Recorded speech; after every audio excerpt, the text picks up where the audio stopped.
زبیده خاتون په باره کې راځي وایي دا ډېره نیکه زنانه تېره سوې وه او دا د هارون رشید کور والا نو دا چې کله وفات شو بیا د هغه زمانې یو بزرګ په خوب کې ویل تا سره الله پاک څه وکړه تا خو ډېر نیک کارونه کړي او درګردو غټ نیک کار دې دا کړی و چې نهر زبیده دې جوړ کړي یعنی هغه نهر چې کوم په حرم شریف کې د حاجانو د اوبو ډېر سخت مشکلات و ډېر سخت تکلیفونه و نو دې دا نهر جوړ کړي پر دې باندې د هغه زمانې بیخي ډېر غټ رقم ولګېد نو بیا د دې څه چې پوښتنه وسوله په خوب کې دغه بزرګ پوښتنه دې وکړل تا به الله پاک پر دغه عمل باندې ته بخښلې دی ول دغه عمل خو ما ورپېښ کړي خو الله پاک راته وویله ول دا خو تا د بیت المال په پیسو باندې کړی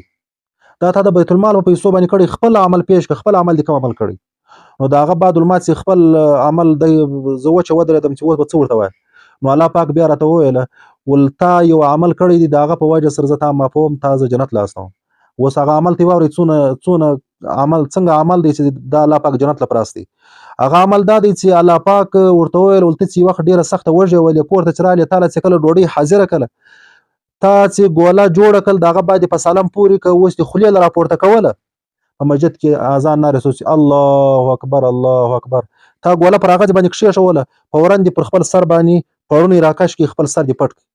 او دا دې وویل چې الله اکبر الله اکبر یعنی زما د نامه قدر دې وکړي ای زبیدې نن زه ستا قدر کومه ولاړه سه جنت له ولاړه سه خالی د اذان په قدر کولو سره د اذان په یو قدر یې وکړي د اذان عزت یې وکړي د الله پاک د نامه قدر یې وکړي الله پاک د خپل نامه په قدر کولو سره زبیده جنت له واستول نو د هغه رقم چې موږ ته د الله د نامه چې کله اذان نارسي په کار دا دی چې موږ ته د الله د نامه قدر کوو په د اذان کې موږ ته خبرې او مجلسونه هر څه پرېږدو اذان ورته خپل جواب ورکوو